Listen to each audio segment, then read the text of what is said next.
जय श्री राम। बालकांड अध्याय 16। खेल खेलने वाले खेल समाप्त कर अपने घोड़ों से उतर कर उन्हें चुचकारते हुए श्री रघुनाथ जी को आदरपूर्वक प्रणाम किया।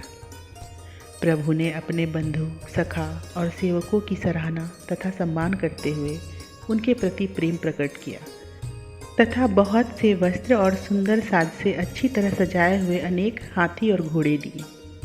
फिर अति आनंदित हो नेत्रों का फल पा देवता लोग भगवान का गुणगान करते हुए आनंदपूर्वक अपने लोक को गए और रामचंद्र जी ने भी अपने समाज सहित राज मंदिर को प्रस्थान किया। राजभवन तथा घर घर में अति महान मंगलमय कोलाहल छाया हुआ है। प्रभु को देख कर कौशल्या आदि माताएं शरीर की सुध भूलकर हर्षित चित्त से आरती तथा निछावर कर रही हैं। इस प्रकार अवध में नित्य प्रति नया नया मंगल और आनंद हो रहा है।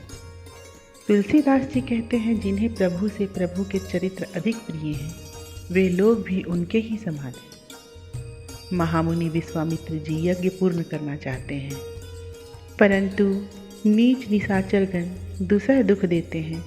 अतः उस चिंता से संतप्त रहने के कारण उनका शरीर सूख गया है। वे यदि शाप देते हैं तो उन्हें पाप लगता है, और यदि झुकते हैं तो दुष्ट निशाचर आदि उनका तिरस्कार करते हैं। अतः उन्होंने यह विचार किया, ब्राह्मण, साधु, देवता, गौ और पृथ्वी के हित के लिए इस समय श्री हरि ने अवतार लिया है। इस प्रकार श्री शांगपर्णी की याद आते ही क्षण भर में उनका सारा शोक दूर हो गया। अतः मुनिवर कौशिक प्रसन्न हो चित्त से अयोध्यापुरी को चल दिए। इस समय शकुनों ने भी उनका साथ दिया। वे मार्ग में तरह तरह के मनोरथ करते जाते थे। उस समय उनके शरीर में पुलकावली हो आने से नया नया आनंद प्रकट होता था। तुलसीदास जी कहते हैं, प्रभु के अनुराग की ही उमंग में उन्हें वह मार्ग बड़ा मंगलमय हो गया। आज मैं संपूर्ण शुभ कर्मों का फल पालूंगा, क्योंकि सुख की सीमा तथा आनंद की अवधि अवधपुरी को देख पाऊंगा। मैं पुत्री के सहित दशरथ जी को देखूंगा और प्रेम से पुलकित हो उन्हें हृदय से लगाऊंगा तथा रामचंद्र जी के मुख चंद्र की छवि रूप सुधा का अपने नेत्र रूप चकोरों को पान कराऊंगा। महाराज आदरपूर्वक मुझसे सारे समाचार पूछेंगे और मैं उन्हें सारी कथा सुनाऊंगा। तुलसीदास जी कहते हैं, फिर मैं कृतकृत्य हो राम और लक्ष्मण को अपने आश्रम पे ले आऊँगा। महाराज दशरथ कहते हैं, हे मुनिवर, आज आपके चरण कमल देखकर मैं जहाँ तहाँ साधु समाज है वहाँ तक गिनती में सबसे आगे हो गया। फिर चरण वंदना कर हाथ जोड़ निहोरा करने लगते हैं। मुनिवर, कृपा करके अपना कार्य बतलाइए। एक राम को छोड़कर और देह गेह तथा संपूर्ण राज्य आदि में कोई भी ऐसी वस्तु नहीं जिसे मैं ना दे सकूं। विश्वामित्र जी बोले, राजन, तुमने बहुत ठीक कहा। त्रिलोकी में तुम्हारे सिवा और कौन पुण्यवानों में शिरोमणि है, क्योंकि संपूर्ण सुकर्मों का साज तो भगवान राम के जन्म से ही जाना जा रहा है। तात्पर्य, जब आप सुकृत सिंह हैं तभी तो साक्षात पर ब्रह्म परमात्मा ने आपके यहाँ जन्म लिया है। हे राजन, यदि आप राम और लक्ष्मण को दे दें तो आपका तो यश हो और बालकों को बड़ा लाभ हो। अतः आप सब मुनियों को सनाथ कर दीजिए। तुम अपने पुत्रों का प्रभाव न जानने से जो स्नेहवश डरते हो वह ठीक ही है, किंतु इनके विषय में तुम वामदेव जी और अपने कुलगुरु वशिष्ठ जी से तो पूछो। इसके सिवा तुम स्वयं भी बड़े चतुर हो।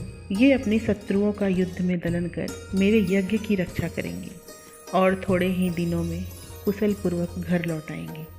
तुलसीदास जी कहते हैं, इन रघुवंश तिलकों को कीर्ति का कविजन गान करेंगे।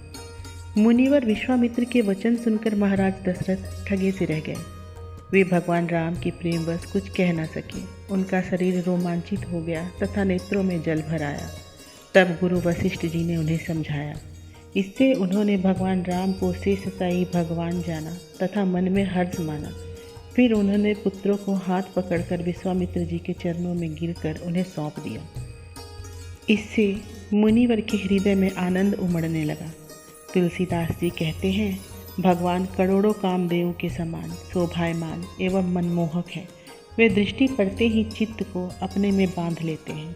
वे ऐसे जान पड़ते हैं मानो सूर्य देव के उत्तरायण में गमन करते समय साथ में चैत्र और वैशाख दोनों मासों की मूर्तियां विराजमान हैं। ऋषिवर के साथ दोनों भाई प्रसन्न होकर चले, पिताजी के चरणों की वंदना कर उनकी आज्ञा सिरोधार्य किया तथा उनकी शिक्षा सुन आशीर्वाद लिया। दोनों भाइयों के शरीर नीले और पीले कमलों के रंग के हैं तथा किशोर अवस्था है। उनके हाथों में धनुष बाण तथा कमर में पीताम्बर एवं तरकस शोभायमान है। मनोहर कंठ में मणियों की माला है, शरीर में चंदन की खौर शोभायमान है तथा उनके मनोहर शरीर, कमल जैसे नयन एवं मुख की छवि का वर्णन नहीं किया जा सकता। सिर पर नवीन पत्ते, पंख और पुष्प शोभायमान हैं। उनके वेश की सुंदरता किस प्रकार वर्णन करूं? मानो त्रिभुवन की सुंदरता ही मूर्तिमती होकर दो भागों में बट गई है।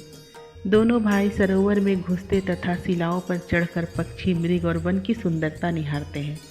तब मुनिवर भययुक्त और प्रेम पुलकित हो उन्हें आदरपूर्वक बारंबार बुलाते हैं। विश्वामित्र जी ने उन्हें बाण विधि सिखाई। प्रभु ने ताड़का को निशाना बनाकर एक ही तीर से मार डाला। फिर भगवान ने राक्षसों को जीतकर यज्ञ की रक्षा की। इससे संसार में उनकी प्रशंसा फैल गई।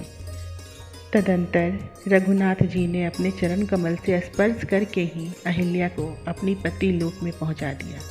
तुलसीदास जी कहते हैं, इसी समय प्रभु के पूछने पर मुनि ने गंगा जी की कथा सुनाई।